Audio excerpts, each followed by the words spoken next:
Autoestima. Por que você trouxe esse tema?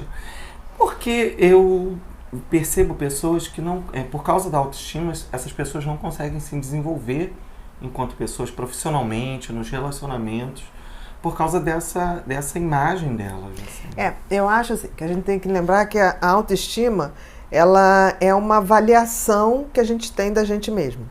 E se a gente for botar isso dentro da sociedade como um todo, é tão importante a questão, numa sociedade capitalista liberal, a validação, você valorizar qualquer coisa, patrimônio, empresa, imóvel, é absolutamente importante. Que eles chamam, o setor das empresas tem o tal do valuation. O valuation é quando você, por exemplo, uma empresa quer comprar outra, então tem um setor que vai ver qual é o valor de mercado daquela empresa. Você vai comprar um imóvel, vai vender um imóvel, tem também o valuation daquele imóvel. Então, isso perpassa toda a nossa sociedade ocidental e oriental também hoje. A questão é que a gente fica se perguntando como é que a gente faz uma validação, um valuation da gente, que seria a autoestima. Como é que a gente se valida? Que valor a gente dá a gente? E aí isso é muito compatível com a autoestima. Por exemplo, se eu tivesse que perguntar para você, quais são os teus melhores valores? Os meus melhores valores hoje, eu acho que é amizade e respeito. Tá, isso aí tem um patamar grande de valor para uma pessoa. Mas isso te dá uma autoestima? O respeito é amizade? Não necessariamente, porque a autoestima ela precisa, mais do que ter um valor fictício, ela precisa ter um valor individual. Então é uma coisa subjetiva. Eu não posso te validar ou dar valor a uma característica sua. Porque na autoestima, auto é da própria pessoa. Isso. Você tem que se dar esses valores e isso tem que ser de base para que você se sinta bem e possa exercer esse valor no mundo. E se eu tenho essa baixa autoestima, meu valor... Com certeza. A pessoa não se vê como ela é. Existe ser humano perfeito? Não existe ser humano perfeito. A gente tem qualidades, a gente tem defeitos e a gente tem disfuncionalidades, coisas que não funcionam absolutamente bem. A grande questão é a gente aceitar isso. Porque eu vejo que as pessoas que têm baixa autoestima, elas acham que nada é mutável, ou seja, elas são ruins e nada vai mudar aquilo. Ou as pessoas que têm um ego, um narcisismo ou uma coisa inflada, que elas são maravilhosas. Não tem a pessoa que seja tão ruim assim, nem tem a pessoa que seja tão maravilhosa. Então, assim, esse equilíbrio da gente ver com olhos mais reais do que a gente tem de bom, o que a gente não tem de tão bom e o que a gente pode mudar. Esse é o processo, né? Para a gente começar a fazer esse valuation da gente, do que a gente tem. Uma coisa que é muito importante para uma autoestima, quando você falou amigos, respeito, isso ainda depende do outro, a amizade depende do outro. A coisa mais importante para a formação de uma autoestima é a essência da pessoa. É assim, o que aquela pessoa tem na sua índole, tem na sua essência de sentimento e o que a pessoa tem como talentos essenciais. Por exemplo, uma criança nasce, é muito normal que ela já tenha talentos. Tem crianças que nascem com muita facilidade de tocar instrumentos, tem crianças que nascem com muita facilidade de desenhar. E eu noto que muitas vezes os pais bloqueiam isso.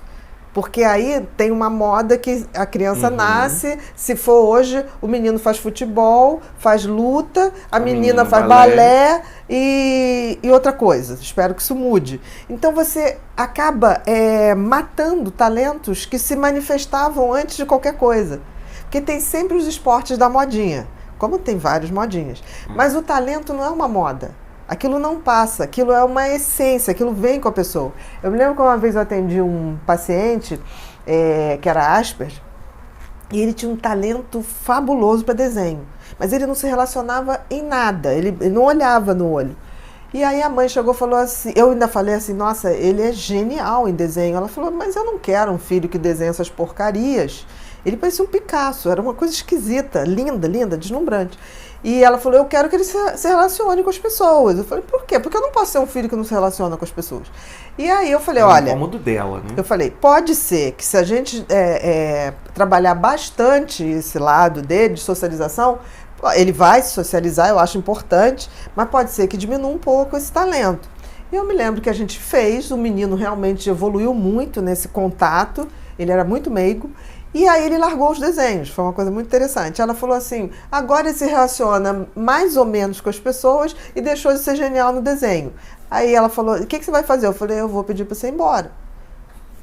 Porque você não sabe o que você quer para o seu filho e é importante que ele esteja feliz. Se ele está se relacionando com as pessoas e está feliz, ok, ele deixou de desenhar para poder ser feliz. Agora, eu não sei o que você quer.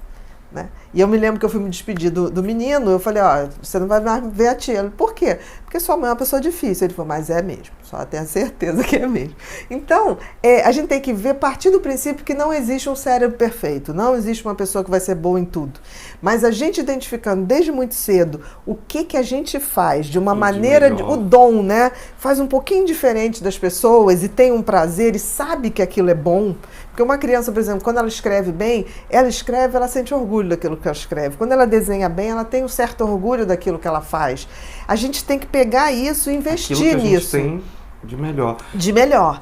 A autoestima, quando ela é feita em cima dos nossos talentos, em cima da nossa índole, ela é uma construção sólida. Quando não é feita assim, não vai. E você está falando, me trouxe uma das coisas que a gente discute muito no Mentes Inquietas, principalmente falando de TDAH, é que a gente tem uma associação TDAH autoestima baixa, né? E uma das coisas que você bate sempre todo TDAH ele tem que despertar aquilo que é de melhor nele, e ele vai fazer aquilo com muito talento, porque ele cresce.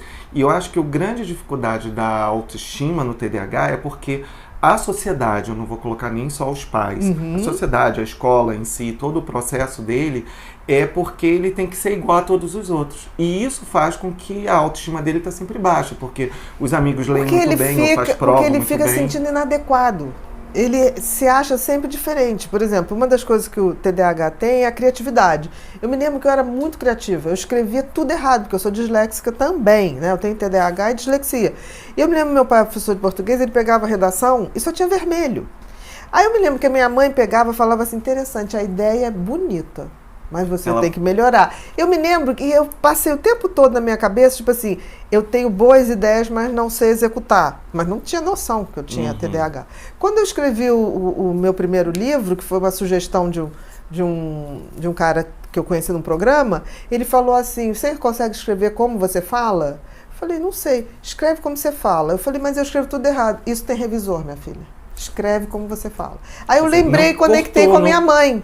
Né? Porque assim, a minha mãe em nenhum momento cortava a minha criatividade. Eu me lembro que uma vez eu quis fazer um teatrinho de bonecos e a minha mãe montou uma casinha, forrou com papel de encapar da turma da Mônica, botou iluminação e eu rodava aquele teatro e ficava fazendo teatro. Só tinha minha mãe e minha avó para assistir. Né? Mas é ótimo. Mas me criou o hábito do teatro, era uma coisa que... Então, eu tô não dizendo inibiu, que, não, minha filha, você não vai ter jeito para isso. Exatamente, né? Exatamente. Então, assim, a autoestima tem muito a ver se a gente tem a sensibilidade de captar o que a pessoa tem de melhor, de captar seus talentos e não atrapalhar, deixar aquilo se desenvolver. Se não puder ajudar, não atrapalha. Em questão de talentos, de dons, eu sempre falo isso, nunca atrapalhe. E você acha que isso tem a ver, assim, essa baixa autoestima, né? E não deixar essa pessoa se potencializar no relacionamento?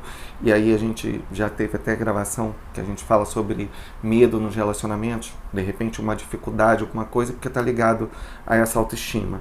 E no trabalho também. Mas você acha que, assim, essa autoestima, ela pode ser tratada, ela pode, na vida adulta, uma pessoa que teve a vida inteira, pessoas que jogavam ela para baixo, que aí a gente traz aquelas novas técnicas que tem hoje, né, terapêuticas muito bacanas, que podem nos ajudar, mas assim, o que você pode ajudar uma pessoa já adulta, que a vida inteira ela foi jogada para baixo? Eu acho que se a gente não consegue conectar a pessoa a essa essência dela, a esse retorno a essa criança que não tinha noção de inadequação, que não tinha esse tipo de visão depreciativa, e a gente trazer essa criança para avisar esse adulto que, olha, eu sobrevivi, só falta agora ser feliz. Eu acho que esse retorno é fundamental. Eu, quando olho para trás, quando eu falo assim, eu nunca pensei que eu ia ser escritora, mas eu adorava escrever. Eu me lembro que eu ia para o escritório do meu pai, tinha uma máquina Olivetti, aquelas máquinas, e eu brincava de ficar batendo aquilo, e eu achava que eu estava escrevendo capítulos de novela. Não tinha nada. Legal. Entendeu? Então, na minha cabeça, aquilo tinha um ritual. E que eu abandonei quando eu descobri disléxica. Eu falei assim, não posso mais escrever porque eu só escrevo errado. Então, assim, e deu tempo de recuperar isso. Quando alguém chegou para mim e falou assim, você tem revisores. Revisor é para isso. Né? A essência da escrita que aí você traz maior. Lá a sua mãe. Eu trouxe, né? De volta. Aquela coisa e eu vi que eu podia escrever. Tá boa. A essência tá boa. Porque a minha essência não era escrever corretíssimo. A minha essência era escrever aquilo que eu sentia e eu sabia que eu escrevia de uma maneira que as pessoas entendiam. Eu era amorosa para escrever. E até hoje eu recebo muito e-mails de pessoas que leem os livros e falam assim, nossa, você fala como se estivesse na sala da minha casa. E eu lembrava que eu pensava nisso. Quando eu fingia na minha cabeça que eu estava escrevendo um capítulo de novela, era para as pessoas verem, para lerem. Eu nunca pensei em escrever uma coisa para ficar para mim. E realmente, quando a gente pega os seus livros, eles têm um tom amoroso, eles têm uma linguagem... Você não faz livro para médico? Não, eu faço livro para as pessoas. É um movimento de generosidade. Tipo assim, é o que eu tenho para dizer, do jeitinho que eu posso dizer. Posso estar errada, né? Isso é uma grande superação, né, Bia? É uma grande superação. Eu nunca pensei que eu fosse escrever. Então, hoje, quando eu olho para trás e olho assim, 14 livros, eu falei, gente, eu nunca achei que eu escreveria nenhuma apostila. Eu achei que eu não era capaz de escrever nenhuma apostila. Então, assim, se a gente não resgata esses talentos essenciais, não se constrói autoestima em cima de palavras positivas. Ah, eu sou bom, sou bom, sou bom, sou maravilhoso. Isso não funciona. A única autoestima que é real é aquela que eu invisto nos meus alicerces. E todo mundo tem um talento, todo mundo tem um dom, exatamente. Vem no DNA. Seja lá quem nos criou, o Criador nos fez com alguma função e algum talento para exercer essa função. E quando você fala isso, eu acho bem interessante que no mundo acadêmico, né, às vezes você vê pessoas com doutorado, pós-doutorado e tal, sabem muito, mas não sabem se colocar. E eu percebi isso até quando eu conheci você, porque eu achava que eu nunca ia conseguir escrever ou falar, né? E quando você me conheceu, você devia ter me assistido em alguma coisa, e você falou assim, fala como você dá palestra, escreve dessa forma. Exatamente. E é isso que eu venho tentando me desenvolver e tenho vindo me desenvolvendo. Quer dizer, teve alguém que veio ali e falou assim, ele tem esse dom, ele pode estar meio... Eu tive uma época que eu recebi uma proposta da ONU, isso tem uns 20 anos atrás, que a ONU tinha e eu participei desse projeto, era uma oficina de talentos. Então, por exemplo, identificava um talento numa criança, dava 200 bolsas no Brasil inteiro. E aí a gente tinha que indicar um talento, fosse do balé, fosse de esporte, fosse de escrita.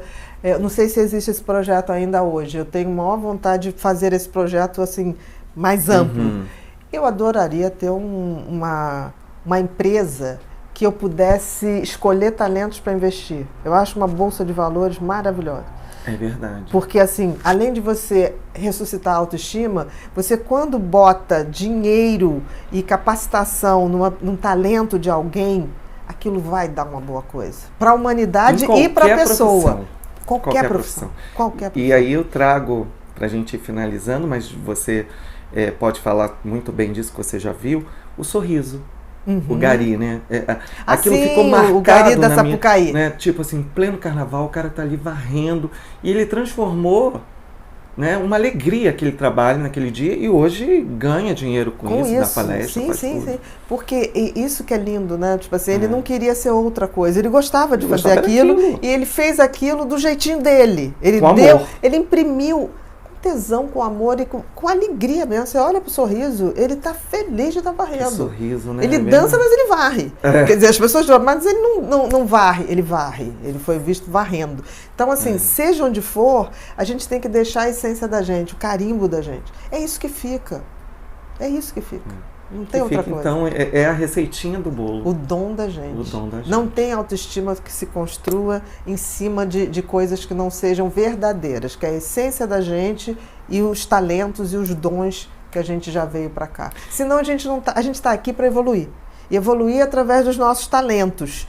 Se você não faz isso, você nem cumpre a função que a vida te dá.